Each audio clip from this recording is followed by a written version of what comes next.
very, very simple to do. And these are called the Quan Bu, and for everybody in here doing the top, these are the basics of their top. They're also the basics of a very, very advanced study. Now, normally in the Chinese system, certain beginners out of these, it's very simple for them to do. But for you, it's probably very difficult. Your body generally works against itself. These drills are designed to make the body operate as a unit. Now, you know what's happening. When you bring your leg up, when he brings his, I have my shoes on here, but if he brings himself up like this, if you bring your leg forward like this, what happens, the body, let me use you, the body itself tenses forward like this. The body should be 1, 2. It should be able to put your leg out like this. Stand up straight, completely straight, totally relaxed, but just legs forward to the body. Make sure I'm bringing your sides. Now just bring your, put your belly out that way. More. The other way, turn the other way, turn your ears in. The other way, turn, go. Like that. That's now stand up straight. See, that's a restriction. Now, he's an older guy, so he can get by it. But for you young guys, what it really means is that every time you want to raise your leg, the torso has to come down this way first. This is the quadriceps. And if every time you want to roundhouse, the knee goes forward first, then really you're not making the fast kick. You see, it's almost as though you're going to punch and the hand comes back for that. There's drills for that. But there's drills to restore what they call pelvic balance to loosen the body out. You do them all the time, but you don't do it. And I was watching you kick, and I could see that in the kick that we had a mistake. So I started synthesizing the kicks here. The same mistake came through the kick here. Now we're going to go back and we're going to take these one step further. And we're going to take them down and break them down again. And we're going to look at the technique in its more basic restriction, the pelvic balance. The very first thing to do is to restore the pelvic balance. So before we do anything here, and before we go, turn your heels. And I would like you to bridge back like this. Put your head back, and just rock back. Rock your hips back, pull your hips out, let your body relax, drop your head back. And I don't want to see anybody wiggle or move at all. And we're going to stand like this for about, keep your hips way out, Mr. Mark, you shoot forward. Now let's stay this way about 5 minutes, right? Just let your head drop back. Just let your head drop completely back. Now, you know, a lot of really good people who do this like this, get all the way back. You put your head down, and they ask you to put your head on your heels. Come on. Do you find that comfortable? Everybody give a bad match. Put your head, come on, wait up. Your little kids up here. Put your hips out. Mr. Hickey, walk around and give me a hand. As a matter of fact, please come up and walk around and give me a hand. Get your head back. Don't look. Does anybody see my comment? I can get out of this, Mr. Okashi. You have a broken head. Okay. Is everybody comfortable with this? No, you hate it like that, don't you? Well, come on. This is what you're supposed to be doing. I know this. Okay, that's not really. Well, that really stinks, gentlemen. Senior people work dispersed. On the side, and Mr. Abel there. Mr. Abel runs right behind me, so you can see.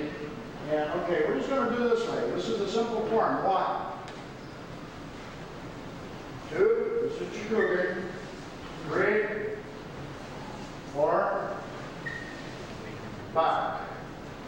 8. Now let's shot on the end. Right now this is 3. 1, 2,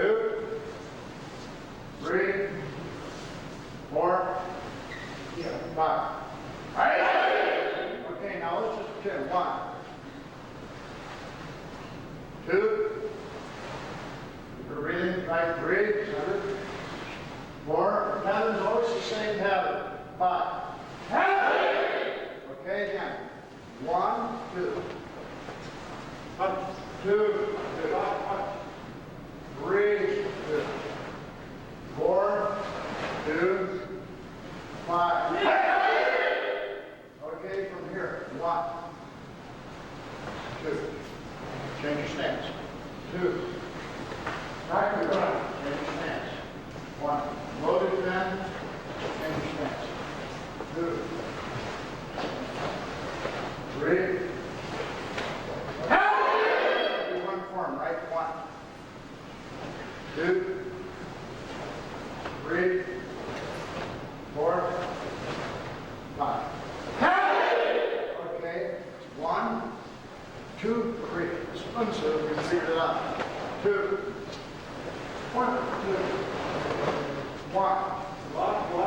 2, 3. 1, 2, 1, 2. You guys back up, so don't stand up. Okay, down. Come up, go down here. Come up for it. Come up over here. 1. All the way. Okay, now what you're going to do on this, 1, 2, 3, like that. You're going to come right around fast, do it. 2, 3, 1. Okay, wait a minute. We're analysis, right? I thought that, just let me tell you my mistake. I thought it was this way. 1, 2. I didn't know it was this way.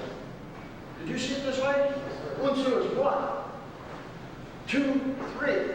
Isn't that the way? Oh, and when you bring your foot up, you don't do this way either. Your toes go up with the right? Okay? So you're coming here. 1, 2, 3, like that. Okay, again. Start from the end. Left, 1. 2, 3, 4, 5. Okay, do the whole thing as fast as you can. Go.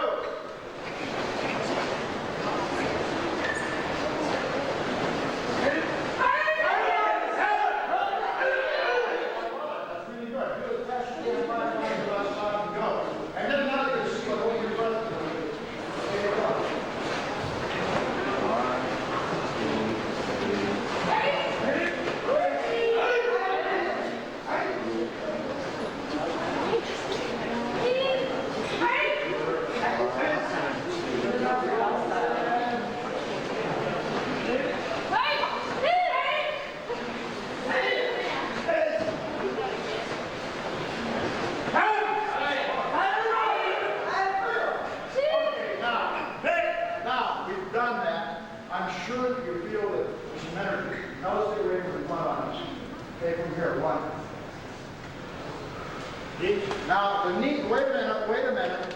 The knee, let's sit down. Okay? Watch my body.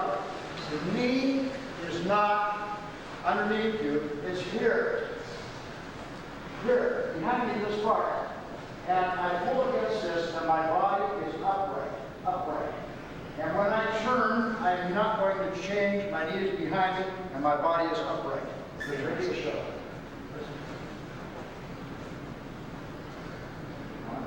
Lean back. 2, 3, 4. Right on okay? Can't hurt the knee on this because the only thing that hurts is the trailing leg. Just keep your body straight. Put your back foot and turn. Now you're not down, you're just breathing there. Sit down. Your knee was at 2 inches from the floor. Your back knee. Get it down there and go. 4. So we're good for it. 5. Turn around. Hey! Write it down. 1. Wait on. Step on. Some of you too short. Some of you too short apart. 4. Lean back, lean back, lean back. 5. Right. Very good. Now watch. Sit down. You're taking my watch. 1.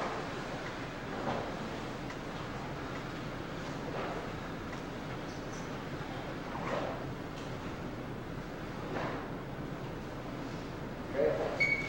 My watch. Right. Ready? Stay down the whole time. Down. 1. Each. 2. Up. Go wide. Up. Come on, Steve. Go get yourself up there. Okay, up. Now, you ready? Listen. Now, just to shortcut this, because this isn't really what I want to do tonight, he's going to drop down, he's going to do front kick, back kick, roundhouse instead. Watch. A very basic drill. 1.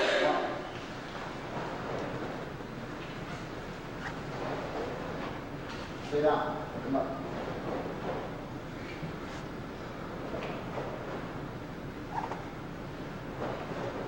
He's almost 50, okay? Hey! You got to go. You know, these are bases for Tai Chi. You know, these are beautiful Tai Chi techniques, you know? These are very nice techniques, but here we go. I don't really, watch, you're going to drop down now. One, and come up. Just come up and punch this way. Right? Okay, drop, one, okay, the other way. One, two.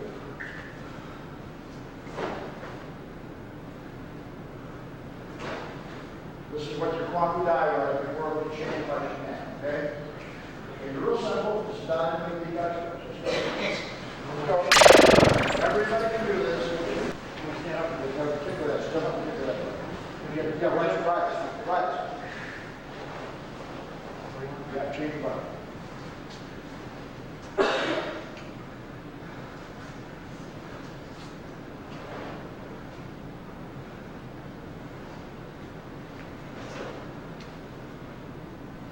See how easy that is? You're touching your hips. Real easy on hip flexors, okay? Very good. Go. Sit down. Okay, you got drops down. One. Comes up to my washing. And run up.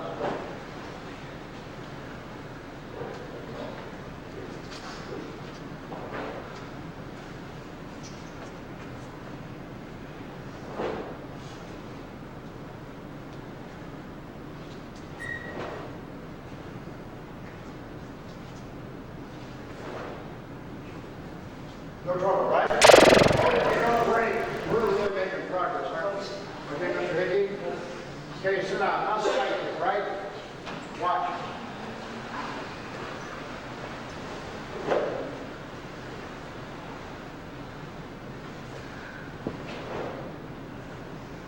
Complete cycle, not a jab, not a half kick. A complete side kick. Thrust kick, okay? Just simple as that.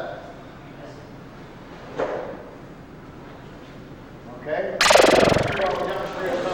We got about 15 minutes, right? You're going to do a pop. You're going to pop up and be 1, 2. This is one over here, okay? Yeah, you do what you want. No, I don't want you to do a jump with it. Just do this. We'll leave jump to the top.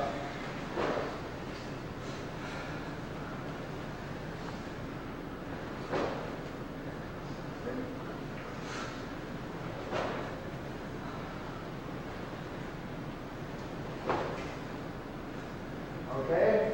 And you know, you're supposed to make your kicks pop. You're supposed to have to go pop with the kicks, right? So you guys should do it like that too, right? Otherwise, you're just flopping your foot out there. You're really going through the action. It's not really a kick. Is it?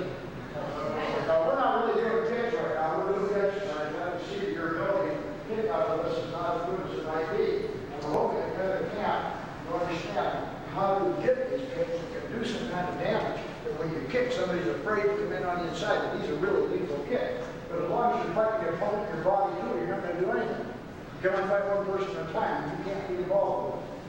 Right? Okay, let's go. Back. Maybe you have to stand for you guys to do, right? One's one, and it's one. And you're sweeping this way. Just forward.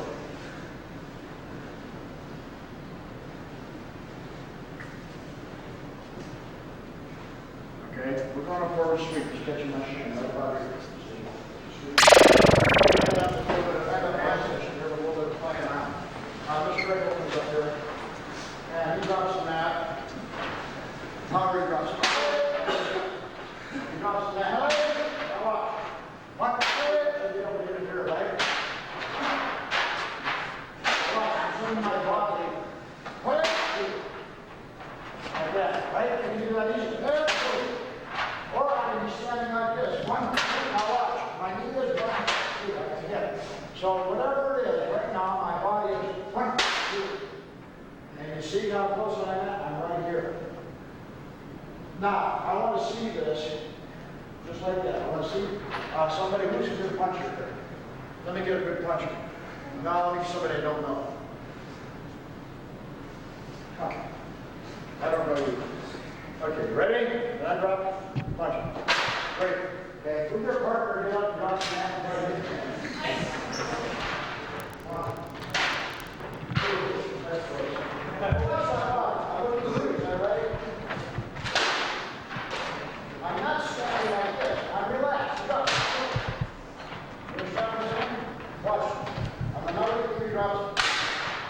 So you guys don't understand. I see the way you're moving. If I were going to out of a boat and I was going to be a ship at sea, first thing I do would be make sure that I move within range. And then when I'm within range, I have my guns aimed at you. And then as soon as I get within range, boom, I'm going to shoot you, right? Now, let me have Mr. Martin. Mr. Martin. We're two gunboats, and we have our guns aimed. And we're trying to jockey the waves and come close together. Now, when we come in the range, my guns are like this. Who's going to win? He is. You're going to shoot me, right? So why in the world is it that whenever you move your body, your hands go someplace else? You have 2 hands and 2 feet. When I take a stance like this, I can guarantee you that the feet cannot be used. They cannot be used. So all the guy has to worry about is the hands. If he touches the front hand here, how in the world can he do anything? There's 2 kinds of fighting. Zorro, which is like this, which points a stick at your face and pokes you. Put your finger like this, look down your finger. You can't tell how long your finger is by looking at it, right? And if I take a big long stick, I poke you in the face, you couldn't tell anything. So this is a Zorro. The other thing is the shield and the sword. If I put my shield this way, he presses on my shield, and neither one of us can do anything. Right? Now, if he's behind me, sitting at an angle, he'll cut my leg here, and I can't touch him. So the shield and the sword, you don't want to take a situation like this. You want to have yourself sit ready to move. Say the shield can be locked, but you want to move. If the shield is locked and you can't move, you're in big trouble. So I lock my shield, and he can move, bring feet together. He can get me. You see, when the shield's locked, or the guard's locked, the body must be able to move around. On the other hand, in fencing, when the hand is out, and in fencing the same way. I always keep the point aimed towards his face, and I block this way. In fencing, which I'm not an amateur coach, but if I am fencing, I want to make sure that this thing is aimed in such a way that I can move my elbow this way. I'm not going to leave it come like this. Am I? I'm not going to leave this big hole. So what in the world are you doing like this? This is not a fighting stance. This is a shield stance. The fighting stance is the hands are forward like this. Here, they're closing this action here. So if I move this way, he can block it. If I come here, he can get that. So there's 2 kinds of fighting. The shield and the sword of the Romans added the pay of a foil. And when you have a shield that's locked, you have to move your body. And when you have a pay, you don't want to take a big stance because you're not fluid out of movement. And if you do take a big stance, and you're going to go forward with the back foot this way like this, the elbow has to be here for the closure. So whenever you do this kind of fighting where you're taking a stance, the elbow must be in front of you here. You see? I don't see that. I see at the very beginning level of the kicks, the hands are starting to be here. I don't know anybody that's holding hands here when they take a deep stance. Successful fighters. See, so what you do at the very beginning, when you're kicking out here, that's the time you start worrying about your hands. At the time you're kicking in here and moving, that's the time you're concerned about your hands. Because the hands have to be, like they have 2 boats going around. And I'm going around, my big boat's moving like this, boom, out of range, the guns have to be in.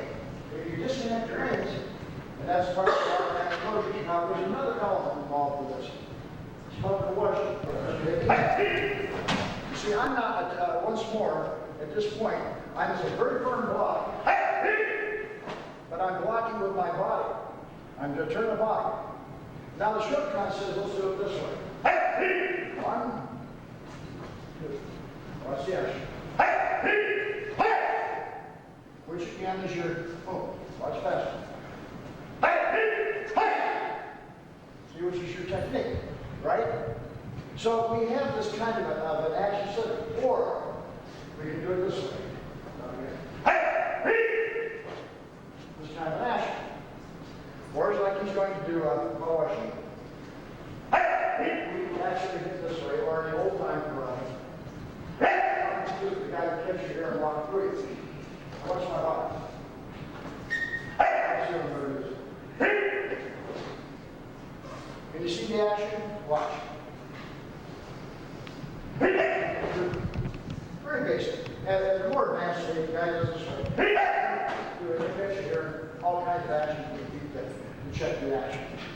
But right now, if he steps in punches, one, I should be able to step again, watch.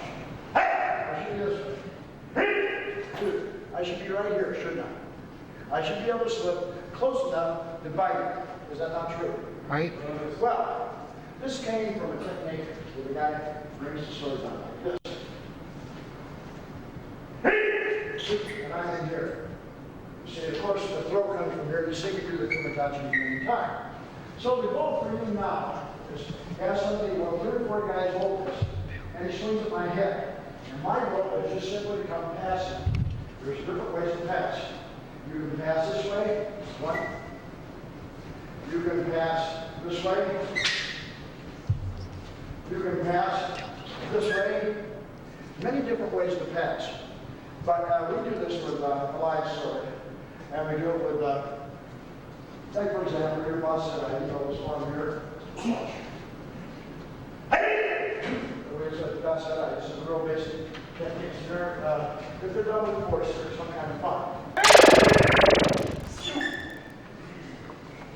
That's called the speed. T-Z-E-I.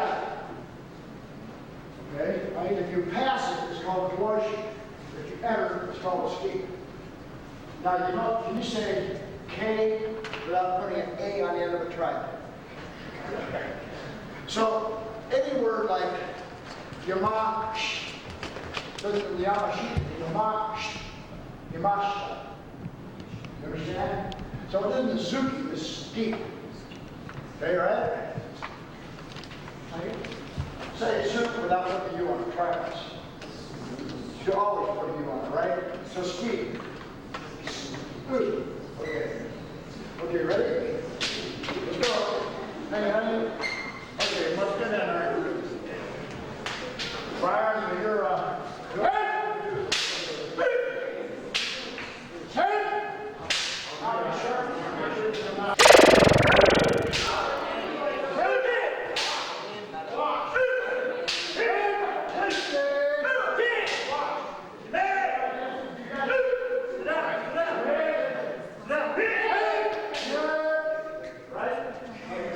but you know, I get down, watch my body, I'll stop the motion right into that.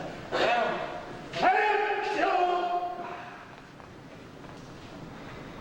Get out of the way. Here's your hand. Watch this one. Forward on the other side. Okay? Or, if you're really sharp, watch. Right there. You see how I'm getting in? Watch. I'm moving into the technique. Watch again.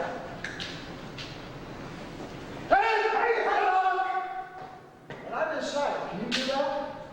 Watch.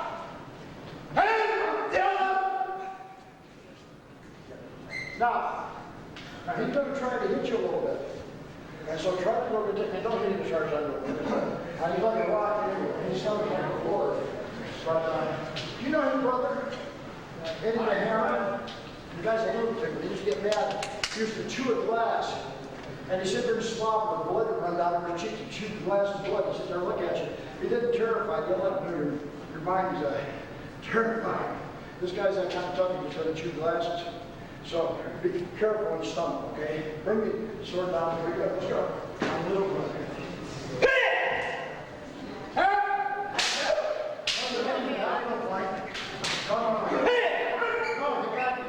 Watch.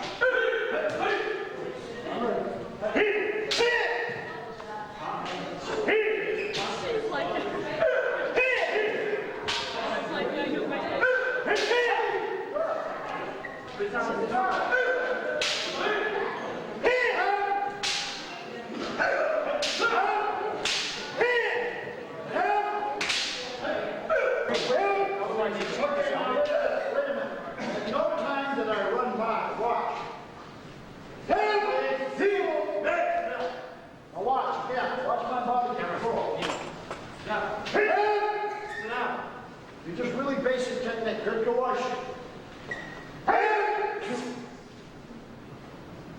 You see?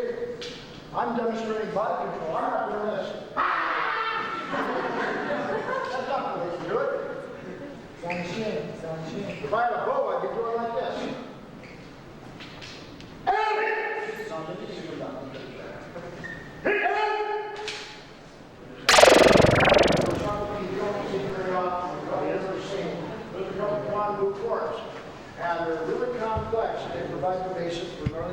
can't know, and they provide the basis for Shotokan karate.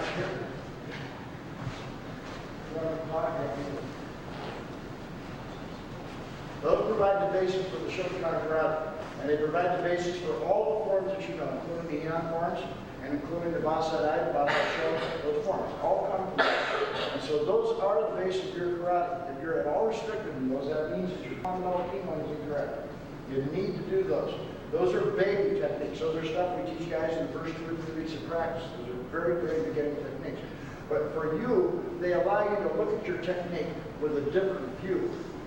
Now, you know, I can bring these things into real hard. This is the KFK. You guys are all good practitioners. I know you most of you very well, but you need to do this. You never learned these before. I know the first time I've taught them around, and I teach these all over the world, and they're what's taught in the very advanced seminars. If you went to Japan to the very advanced seminar, they take you on the floor there, and they say, you've been in my class now, you want to enter into the serious referee training.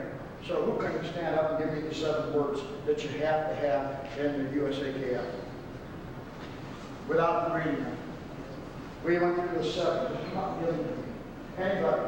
Now, at this point, what they would do is just simply take the whole bunch and tell you to go home, because you've lost your international license right now.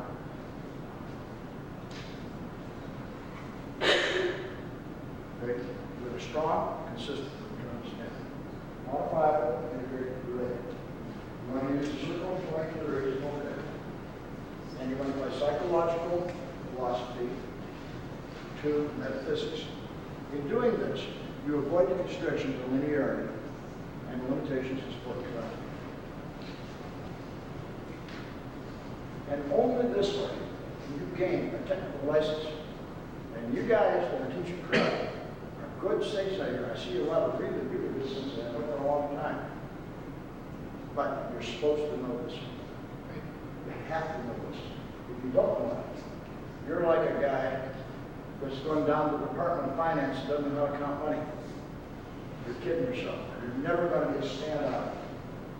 So when you do this, you start understanding that the weak, inconsistent standards that you bring in from the outside, and the inability to understand the psychology and the philosophy of this, and the inability to understand that this is conjecture and a subjunction. Subjective is like a metaphysics. And the inability to understand that the sport of karate is a way of doing things, it's not a way of training. And you're misunderstanding that you don't understand that there's the grasping hand. This hand is a knife hand. And this is a sword arm. Those things are critical to our training. See? And of course, everybody knows to be successful in the fighting, if you don't have a Mawashi, that's okay. You don't have to have a Mawashi. You can have a good Yakuzuki. But I'm telling you, to be a real big martial artist, I'm 63 years old, and I've been pretty much 100 times. And the thing is I guarantee you, all you guys here, that I know that. And I think all you guys here would love to be where I'm at now. And I can tell you won't be until you learn. That should be a message to you. See, I'm an old man, and I study all the time. You're young people, you study too. You study real hard. Now, they have you down here to train you. You have some of the really best karate people in the country. Mr. Abel, you have Mr. You have Carl Wilcox, you have these people. You have Mr. Jimmy Bland. You have people who are really, Denver Garbino, such as Brian LeBranc, Roger Garrett. You have really very, very, Mr. Coleman, Rita Byron Coleman. You have top people here. Now, they've come here to learn, to understand some technical karate, which is beyond your ken. I won't bore you with it. I'm very privileged that they let me work with you tonight. I came down here for that, so I'm done with working with you young people, and I'm on with the senior ranks. So I hope you got something from that. I hope that you don't just throw it away, because I tell you honestly, I charge at least $2,000 a day for that instruction, and you can't afford me. Okay?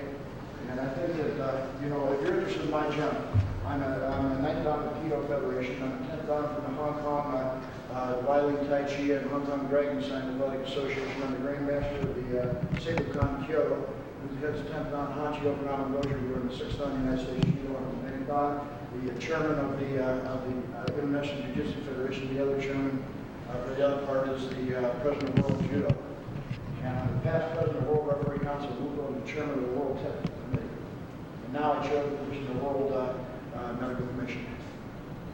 So, I mean, I know what I'm talking about. Maybe I study. You guys want to do it, I challenge you to do it. I just challenge you to do it. And I think maybe some of you will take it up with some of you won't. But in any event, you got wonderful teachers here, and I admire your coming down here. And when I was a kid, you couldn't have kept me away from this. This is a really high charge thing to learn with top people, and you couldn't have kept me away. Okay, thank you. Thank you very much. Hey, stand up.